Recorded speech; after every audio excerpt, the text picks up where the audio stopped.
Everyone, welcome back to my channel. This is Pramila Yadav. CTET exam की CDP master series में आपका फिर से स्वागत है।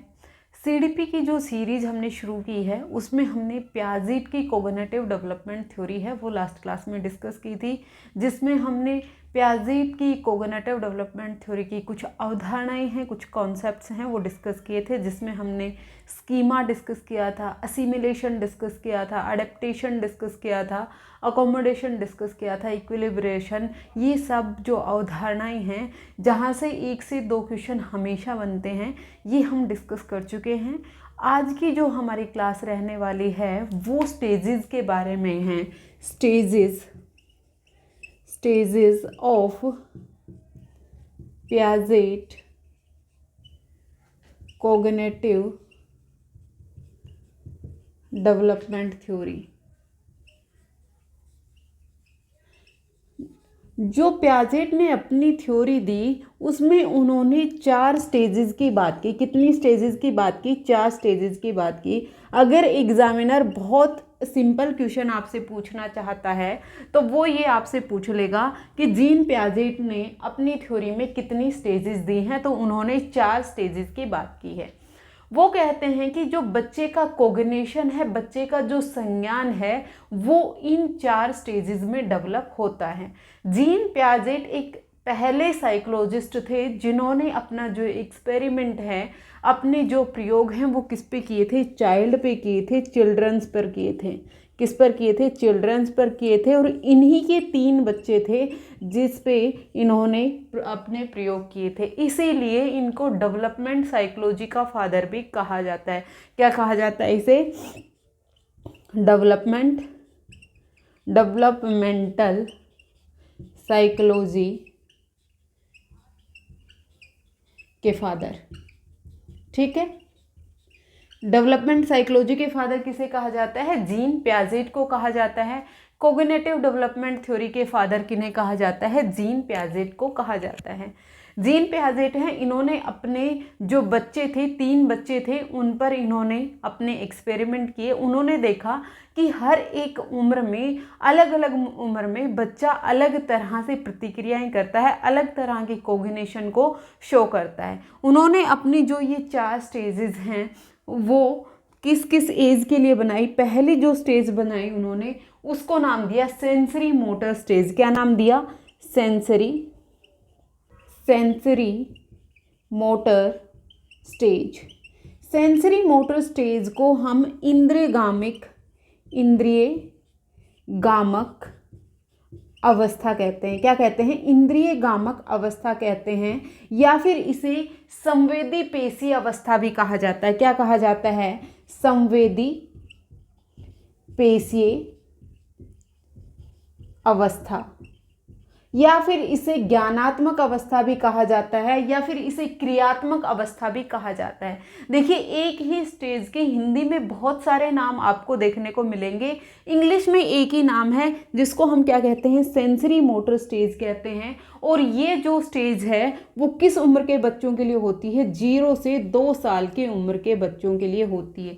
0 का मतलब क्या है? जन्म से लेकर जब तक बच्चा 2 साल का हो जाता है तो उसकी स्टेज को क्या माना गया? सेंसरी मोटर स्टेज कहा गया। दूसरी स्टेज आती है हमारी प्री ऑपरेशनल स्टेज। क्या है? Pre operational stage. Pre operational stage को हम पूर्व संक्रियात्मक अवस्था कहते हैं। क्या कहते हैं? पूर्व संक्रियात्मक अवस्था। ये जो पूर्व संक्रियात्मक अवस्था है, इसका कार्यकाल जो है वो रहता है 2 से लेकर 7 साल, या फिर आपको कहीं जगह दिखाई देगा 2 से लेकर 6 साल। उसमें कोई दिक्कत वाली बात नहीं है, उसमें कन्फ्यूज़न की भी कोई बात नहीं है, क्योंकि ये कोई हार्डकोर लाइन नहीं होती है इनके बीच में कि 2 से 6 साल तक के बच्चे में ही ये सब जो क्वालिटी हैं वो डेवलप हो जाएंगी। जब हम डेवलपमेंट पढ़ते हैं, बच्चे के विकास के बारे में पढ़ते हैं, तो हम इंडिविजुअल डिफरेंसेस के बारे में पढ़ते हैं, व्यक्तिगत विभिन्नताओं के बारे में पढ़ते हैं। हम जानते हैं कि हर एक बच्चा है वो दूसरे बच्चे से अलग होता है, डिफरेंट होता है। उसका जो डेवलपमेंट है, उसका जो विकास है वो दूसरे बच्चे के कंपैरिजन में अलग तरीके से होता होता है अलग गति से होता है। इसलिए कई बुक्स हैं वो 2 से 7 साल लिखती हैं और कई बुक्स हैं वो 2 से 6 साल रखती हैं। जो तीसरी स्टेज है वो है हमारी कॉन्क्रीट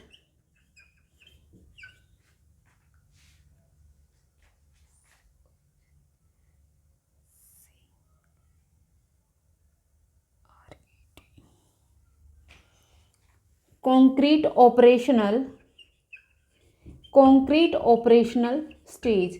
कॉन्क्रीट ऑपरेशनल स्टेज को हम मूर्त संक्रियात्मक अवस्था कहते हैं। क्या कहते हैं?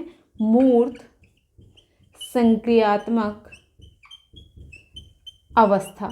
मूर्त संक्रियात्मक अवस्था का जो कार्यकाल है वो 7 से 11 वर्ष तक की उम्र का होता है। और जो हमारे 4th स्टेज है उसको हम फॉर्मल ऑपरेशनल स्टेज बोलते हैं। क्या बोलते हैं? Formal operational stage. Formal operational stage को हम औपचारिक संक्रियात्मक अवस्था कहते हैं। औपचारिक संक्रियात्मक अवस्था। औपचारिक संक्रियात्मक अवस्था का जो टाइम पीरियड है वो 11 से 15 साल तक होता है। यहाँ से आपसे कैसे क्वेश्चन पूछा जा सकता है? आपसे इन स्टेजेस के नाम पूछा जा सकता है। आपसे क्वेश्चन दे देगा और आपसे कहेगा कि इनमें से कौन सी पियाजेट द्वारा बताई गई अवस्था नहीं है। तो आपको ये चारों अवस्थाओं के नाम याद रखना जरूरी है। सबसे पहली अवस्था है सेंसरी मोटर स्टेज है, जिसको हम संवेदी पेशी अवस्था कहते हैं या इंद्रियगामक अवस्था कहते हैं, जिसका कार्यकाल है वो 0 से 2 साल तक होता है। ये कार्यकाल भी आपको याद रखना है, जो इसका पीरियड है वो भी आपको याद रखना है, क्योंकि यहाँ से भी क्वेश्चन पूछा जा सकता है। आपसे ये पूछ लेगा प्री ऑपरेशनल स्टेज का जो टाइम पीरियड है वो किस टाइम का होता है। तो प्री ऑपरेशनल स्टेज है वो कब होती है? 2 से 7 साल में होती है। फिर कॉन्क्रीट ऑपरेशनल स्टेज आती है, मूर्त संक्रियात्मक अवस्था आती है जो 7 से 11 वर्ष तक होती है। और फिर उसके बाद 4th आती है फॉर्मल ऑपरेशनल स्टेज। इसमें अमूर्त संक्रियात्मक अवस्था भी कहा जाता है और औपचारिक संक्रियात्मक अवस्था इसे कहा जाता है। ये सीक्वेंस आपको याद रखनी है। सबसे पहले बच्चे में सेंसरी मोटर स्टेज आएगी, फिर उसके बाद प्री ऑपरेशनल स्टेज आएगी, फिर उसके बाद कॉन्क्रीट ऑपरेशनल स्टेज आएगी और फिर उसके बाद फॉर्मल ऑपरेशनल स्टेज आएगी। ऐसा कभी भी नहीं होता कि बच्चा सेंसरी मोटर स्टेज से सीधा कॉन्क्रीट ऑपरेशनल स्टेज में चला जाए। तो ये जो डेवलपमेंट है, पियाजेट कहते हैं कि जो डेवलपमेंट है वो कैसे होगा? सीक्वेंस में होगा। वो एक सीक्वेंशियल प्रोसेस होता है, वो एक क्रमिक प्रक्रिया है। कैसी प्रक्रिया है? एक क्रमिक प्रक्रिया है। ये एक क्रम में होता है, ये एक सीक्वेंस में होता है। इन्होंने जो अपनी ये स्टेजेस दी हैं ये निम्न से उच्च स्तर में दी हैं। कैसे दी हैं? निम्न से, लोवेस्ट से हाईएस्ट, निम्न से उच्च स्तर में जो बच्चे का कोग्निशन है वो डेवलप होता है। पियाजेट मानते हैं कि बच्चे का जो कोग्निशन है वो जन्म से ही बच्चे में होता है। बच्चा जैसे जैसे बड़ा होता है, जैसे जैसे बच्चे में मैच्योरिटी आती है, जैसे जैसे बच्चे में परिपक्वता आती है। परिपक्वता कैसे आती है? मैच्योरेशन है बच्चे में एज के साथ आती है। वैसे वैसे बच्चे का जो कोग्निशन है, बच्चे का जो संज्ञान है वो डेवलप होता है। ये बेसिक 4 स्टेजेस थे जो किसने दी थी? जीन पियाजेट ने दी थी। अब हम इन सभी स्टेजेस को 1 बाय 1 डिस्कस करेंगे। सबसे पहले हम बात करते हैं सेंसरी मोटर स्टेज की। सेंसरी मोटर स्टेज में क्या है? इंद्रियगामिक अवस्था है। देखिए, जो साइकोलॉजी वाला सब्जेक्ट है ये रटने वाला बिल्कुल भी नहीं होता है। आप अपने आसपास के बच्चों को ऑब्जर्व करो, ऐसे बच्चों को अपने माइंड में लेके आओ जिनकी उम्र है वो कितनी है? जिनकी उम्र 2 से कम है। जन्म से लेकर 2 साल की उम्र तक जो बच्चे हैं वो किस तरह का कोग्निशन शो करते हैं, आप अपने आसपास ऑब्जर्व कर लेंगे। जीन पियाजेट ने भी ये सब जो थ्योरी दी है वो ऑब्जर्वेशन के बेस पे ही दी है। उन्होंने अपने बच्चों को ऑब्जर्व करके ही ये थ्योरी बनाई थी। देखिए, जो सेंसरी मोटर स्टेज होती है, यहाँ पर इसके नाम से ही हमें पता चल रहा है क्या है? सेंसरी। सेंसरी का मतलब क्या है? सेंसेस। सेंसेस का मतलब क्या हो गया? इंद्रियां। क्या हो गया? इंद्रियां। बच्चा यहाँ पर किससे सीखेगा? अपनी इंद्रियों से सीखेगा, अपनी सेंसेस से सीखेगा।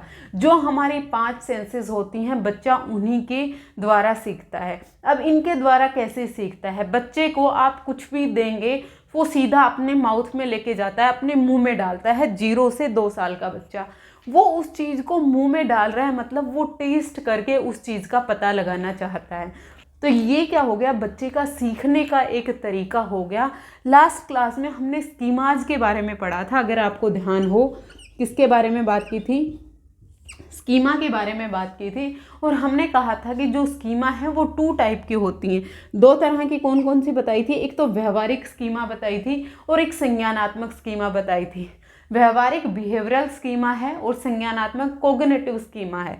जो स्कीमा है बिहेवियरल है, जो व्यवहारिक स्कीमा है, वो मैंने लास्ट क्लास में बताया था कि व्यवहारिक स्कीमा है वो फिजिकल एक्टिविटीज़ के थ्रू जब बच्चा सीखता है, जब बच्चा अपनी फिजिकल एक्टिविटीज़ के थ्रू सीखेगा तो वो कौन सी स्कीमा बनाता है? व्यवहारिक स्कीमा बनाता है। और ये किस टाइम में होता है? इन्फेंसी में होता है। तो ये इन्फेंसी वाला टाइम पीरियड ही तो है। 0 से 2 साल के जब उम्र में होता है बच्चा, तो उसमें कौन सी स्टेज होती है? इन्फेंसी की स्टेज होती है, शैशव अवस्था होती है। कौन सी अवस्था होती है? शैशव अवस्था होती है। जब बच्चा शैशव अवस्था में होता है, जब बच्चा 0 से 2 साल की उम्र में होता है, तो वो अपनी एक्टिविटीज़ के थ्रू सीखता है, अपनी इंद्रियों के थ्रू सीखता है। वो किसी चीज़ को देखता है, देखकर उसकी पहचान करने की कोशिश करता है, वो शक करना सीख जाता है। यहाँ पर मदर की फीडिंग करता है, वो दुग्धपान करता है, तो भी वो कैसे सीख रहा है? उसका जो कोग्निशन डेवलप हो रहा है वो इंद्रियों के थ्रू ही हो रहा है। वो किसी भी चीज़ को टच करेगा। अगर उसने जलता हुआ दीपक देखा है तो वो उसे जाकर टच करके देखना चाहेगा कि ये क्या चीज़ है।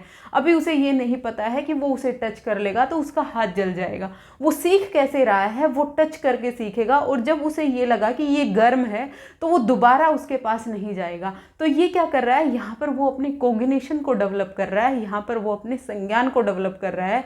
किसके थ्रू? सेंसेस के थ्रू। तो आपको ये याद रखना है कि यहाँ पर बच्चा है वो अपनी इंद्रियों के थ्रू सीखता है।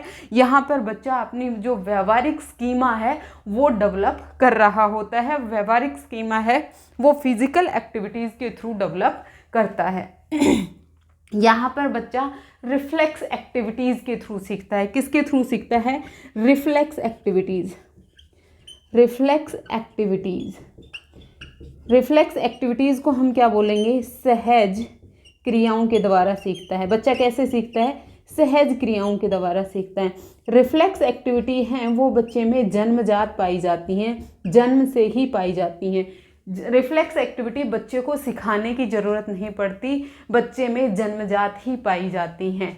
बच्चा लाइट जल रही है तो लाइट पर फोकस करता है। अगर आप बच्चे के माउथ के सामने जाकर आप एक बार क्लैप करते हैं तो वो अपनी पलकें झपकाता है।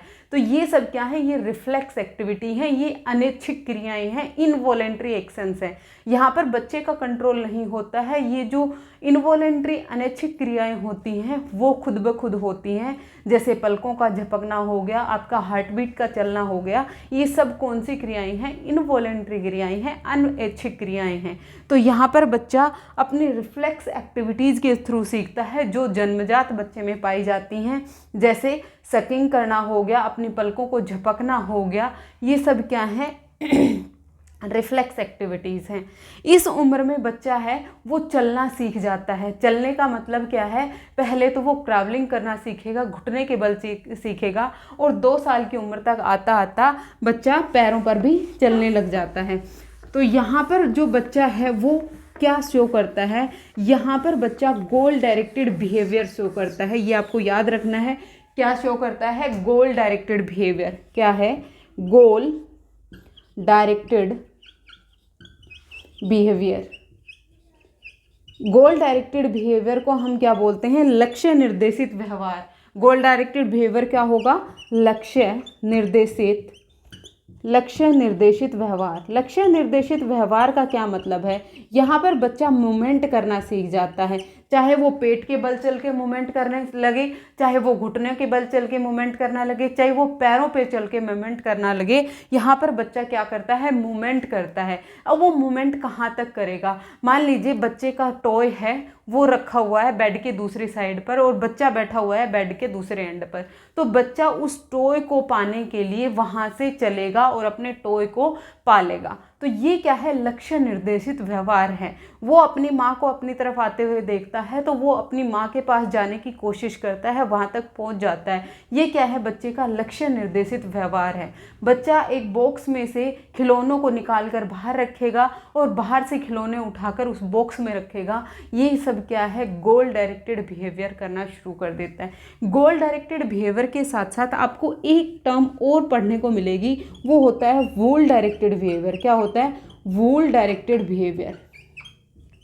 अब ये वूल डायरेक्टेड बिहेवियर क्या होता है, बच्चा कंप्लीट चीज़ को देखता है। बच्चा किसी भी चीज़ को पार्ट्स में नहीं देखता है, वो एक संपूर्ण चीज़ को देखता है, संपूर्ण चीज़ को, और अपने पूरे हाथ से पकड़ने की कोशिश करता है। अपने जो खिलौना है वो जब खिलौने को पकड़ने की कोशिश करेगा तो वो ये नहीं देख रहा है कि उसकी जो डोल है उसके हाथ भी बने हुए हैं, पैर भी बने हुए हैं, उसका सर भी बना हुआ है, वो ये नहीं देखता है, वो कंप्लीट डोल को देखता है। यहाँ पर बच्चा क्या कर रहा है, वूल डायरेक्टेड बिहेवियर कर रहा है। तो यहाँ पर हमने क्या चीज़ें देखी, बच्चा अपनी सेंसेस के थ्रू सीख रहा है, अपनी इंद्रियों के थ्रू सीख रहा है। जो रिफ्लेक्स एक्टिविटीज, जन्मजात इनबोर्न जो एबिलिटी बच्चे में है उसके थ्रू सीखता है। बच्चा गोल डायरेक्टेड बिहेवियर करना सीख जाता है, बच्चा वूल डायरेक्टेड बिहेवियर करना सीख जाता है। और एक और जो सबसे इम्पोर्टेंट चीज़ जो बहुत बार पूछी गई है, ऑब्जेक्ट परमानेंस।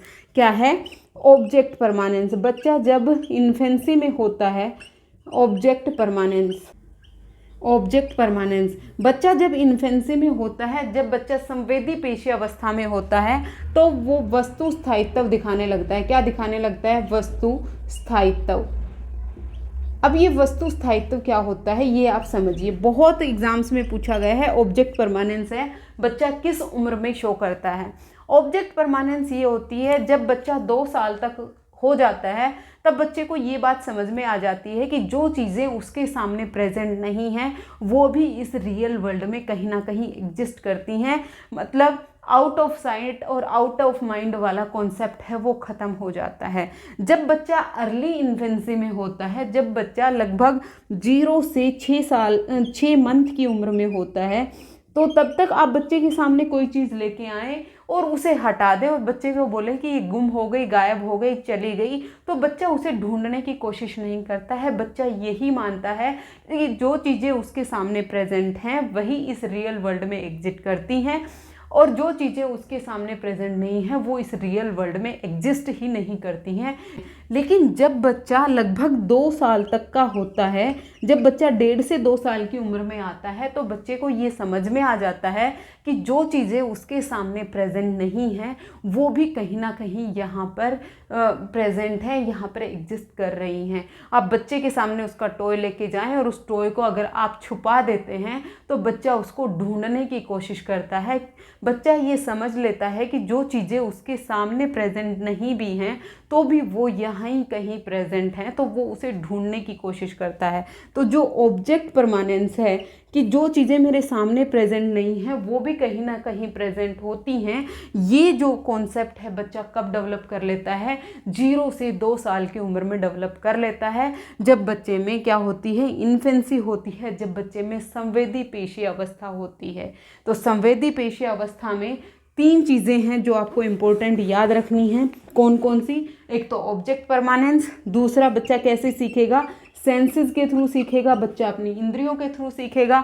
बच्चे में कौन सी एक्टिविटी पाई जाती है, रिफ्लेक्स एक्टिविटी पाई जाती हैं। कौन सी एक्टिविटी, रिफ्लेक्स एक्टिविटी पाई जाती हैं, सहज क्रियाएं पाई जाती हैं। और बच्चे में गोल डायरेक्टेड बिहेवियर करना शुरू कर देता है। बच्चा कैसा बिहेवियर करना शुरू कर देता है, गोल डायरेक्टेड बिहेवियर करना शुरू कर देता है। ये जो 4 चीज़ें हैं ये आपको ज़रूर से याद रखनी है, यहीं से क्वेश्चन बनता है। यहाँ से जो क्वेश्चन बनेगा वो क्या बन सकता है कि जो पियाजेट की कॉग्निटिव डेवलपमेंट थ्योरी है उसमें फर्स्ट स्टेज कौन सी है, उसमें फर्स्ट स्टेज है सेंसरी मोटर स्टेज, इंद्रगामक अवस्था, संवेदी पेशी अवस्था, ज्ञानात्मक अवस्था, क्रियात्मक अवस्था। देखिए हिंदी के इतने सारे नाम याद रखने की बजाय आप इंग्लिश का एक ही नाम याद रख लीजिए, सेंसरी मोटर स्टेज, जो कब आती है, 0 से 2 साल की उम्र में आती है। इस जो स्टेज में बच्चे में ऑब्जेक्ट परमानेंस आ जाती है, वस्तु स्थायित्व आ जाती है कि जो चीज़ें उसके सामने प्रेजेंट नहीं हैं वो भी कहीं ना कहीं इस दुनिया में एग्जिस्ट करती हैं। वो सेंसेस के थ्रू सीखता है, जो इंद्रियां हैं वही उसकी टीचर होती हैं। यहाँ पर बच्चा रिफ्लेक्स एक्टिविटीज शो करता है जो जन्मजात होती हैं, और यहाँ पर बच्चा गोल डायरेक्टेड बिहेवियर करना शुरू कर देता है, बच्चा लक्ष्य निर्देशित व्यवहार करना शुरू कर देता है। यहीं से आपका क्वेश्चन बनेगा, इससे बाहर आपका कोई क्वेश्चन नहीं बनेगा। अब हम दूसरी स्टेज की बात करते हैं। जो हमारी दूसरी स्टेज है वो क्या है? प्री ऑपरेशनल स्टेज है। देखिए ये जो स्टेजेस हैं वो एक दूसरे के लिए बेस का काम करती हैं, एक दूसरे के लिए फाउंडेशन का काम करती हैं, नींव का काम करती हैं। जो चीज़ें बच्चे ने इन्फेंसी में सीख ली, जो चीज़ें बच्चे ने शैशव अवस्था में सीख ली, वो इन्फेंसी वाली जो चीज़ें हैं वो फाउंडेशन का काम करेंगी, वो नींव का काम करेंगी। किसके लिए? प्री ऑपरेशनल स्टेज के लिए, पूर्व संक्रियात्मक अवस्था के लिए। तो जो दूसरी स्टेज है वो क्या है? हमारी पूर्व संक्रियात्मक अवस्था। पूर्व संक्रियात्मक अवस्था। पूर्व संक्रियात्मक जो अवस्था है इसका जो टाइम पीरियड है वो 2 से 7 साल तक होता है, 2 से 7 वर्ष तक होता है। मतलब ये कौन सा टाइम पीरियड है? अर्ली चाइल्डहुड में। अर्ली चाइल्डहुड में। अर्ली चाइल्डहुड कब होता है? जब बच्चा स्कूल जाने लगता है। इस उम्र को क्या बोलते हैं? स्कूल एज भी बोलते हैं। क्या बोलते हैं? सॉरी, प्री स्कूल एज बोलते हैं। क्या बोलते हैं? Preschool age. Preschool age भी बोलते हैं। और इसी उम्र को प्ले एज भी बोलते हैं। क्या बोलते हैं? प्ले एज भी बोलते हैं। खेलने कूदने की उम्र भी बोलते हैं। देखिए पूर्व संक्रियात्मक अवस्था, इसका मतलब pre operational stage, operational stage से पहले की अवस्था। ऑपरेशनल स्टेज क्या होती है? संक्रियात्मक अवस्था क्या होती है? जब बच्चा किसी भी मेंटल ऑपरेशन करने में सक्सेसफुल हो जाए, मतलब वो अपने दिमाग में ही जोड़ घटा गुना भाग करना सीख जाए, अपने दिमाग में ही मेंटल ऑपरेशन से संक्रियाएं करना शुरू कर दे, वो संक्रियात्मक अवस्था होती है। तो ये उससे पहले की अवस्था है। मतलब यहाँ पर बच्चा मेंटल कैलकुलेशन नहीं कर पा रहा है, यहाँ पर बच्चे में लॉजिक्स डेवलप नहीं हुए हैं, यहाँ पर बच्चे में रीजनिंग डेवलप नहीं हुई है। तो बच्चा किस तरह से सीखता है? यहाँ पर जो बच्चा सीखेगा वो सिंबल्स, सिंबॉलिक थॉट और सिंबॉलिक एक्शंस करना शुरू कर देता है। बच्चा क्या करता है?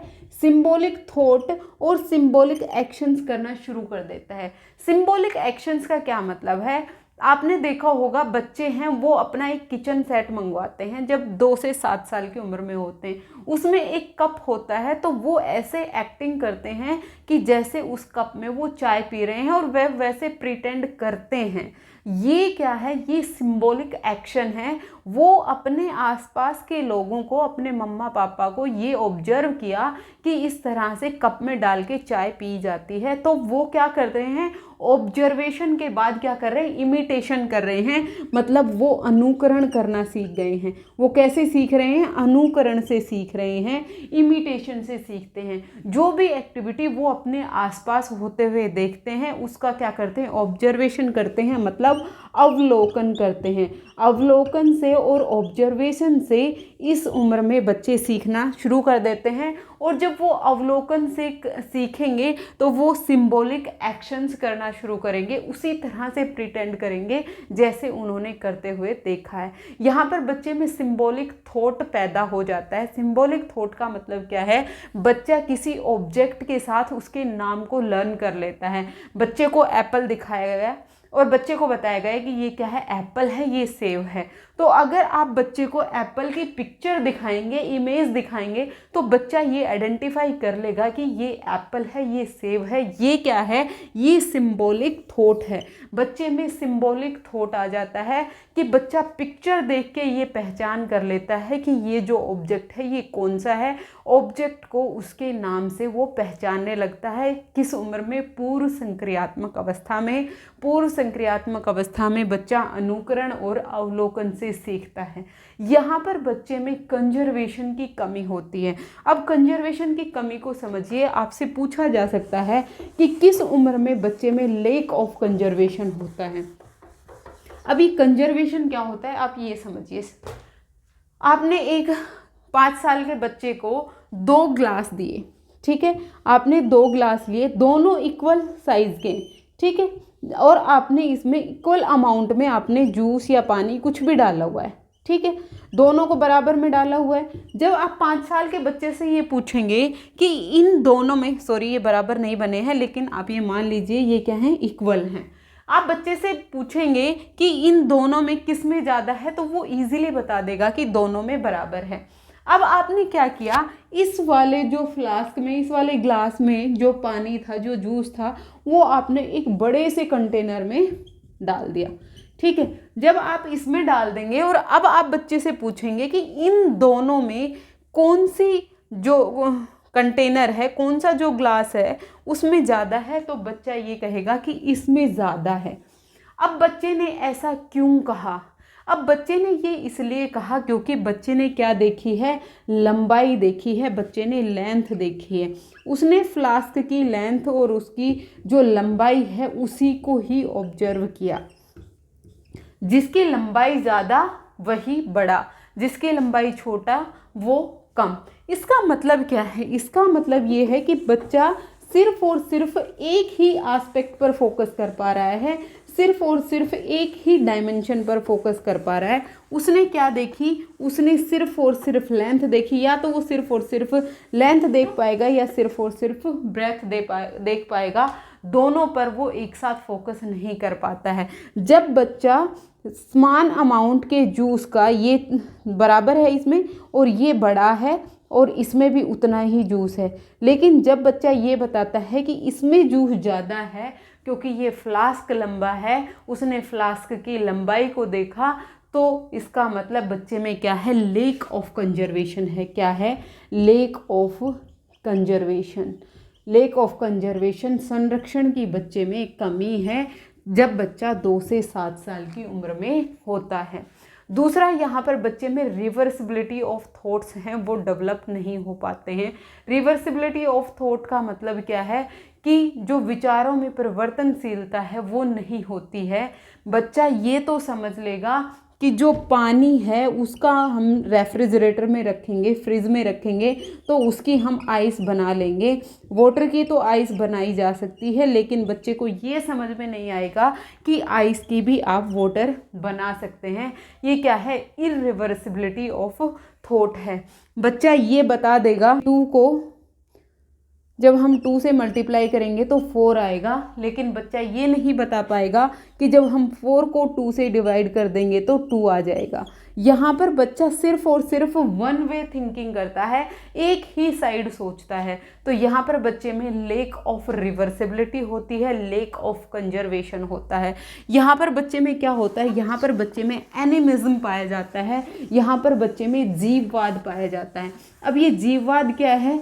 आपने देखा होगा जब बच्चा 2 से 7 साल की उम्र में है और मान लीजिए वो चलते चलते किसी चीज़ से टकरा कर गिर गया, तो वो रोना शुरू करेगा और तब तक रोएगा जब तक आप उस चीज़ से जिससे उसे ठोकर लगी है उसे 1-2 चांटा नहीं लगा देते। और जब आप उसे मार देते हैं तो बच्चे को ये लगता है कि मैंने अपना बदला पूरा कर लिया। ऐसा क्यों होता है? ये जीववाद के कारण होता है, ये एनिमिज्म के कारण होता है। बच्चा जो लिविंग थिंग्स हैं, जो जीवित वस्तुएं हैं और जो मृत वस्तुएं हैं, जो लिविंग और नॉन लिविंग थिंग्स हैं, उनमें वो डिफरेंस नहीं कर पाता है। उसे लगता है कि हर एक चीज़ है वो लिविंग होती है। लेकिन 7 साल की उम्र तक आते आते, 5 से 7 साल की उम्र तक आते आते बच्चा ये समझने लगता है कि क्या है, इन दोनों में डिफरेंस होता है, जीवित और मृत चीज़ों में डिफरेंस होता है। तो अगर कोई आपसे पूछ ले जीववाद एनिमिज्म है, वो बच्चा किस स्टेज में शो करता है, तो वो बच्चा पूर्व संक्रियात्मक अवस्था में शो करता है, 2 से 7 साल की उम्र में शो करता है। यहाँ पर बच्चा जो लॉजिक्स लगाएगा, उसके जो लॉजिक्स हैं उसके पीछे कोई रीजनिंग नहीं होती, इलॉजिकल होते हैं। उसे ये लगता है कि वो चल रहा है गाड़ी में तो सन भी उसके साथ साथ चल रहा है। यहाँ पर बच्चा है वो अपने आप को दुनिया का सेंटर मानता है। सबसे इम्पोर्टेंट चीज़ बच्चे में क्या होता है? यहाँ पर ईगोसेंट्रिक बिहेवियर शो करता है। कैसा? Egocentric behaviour.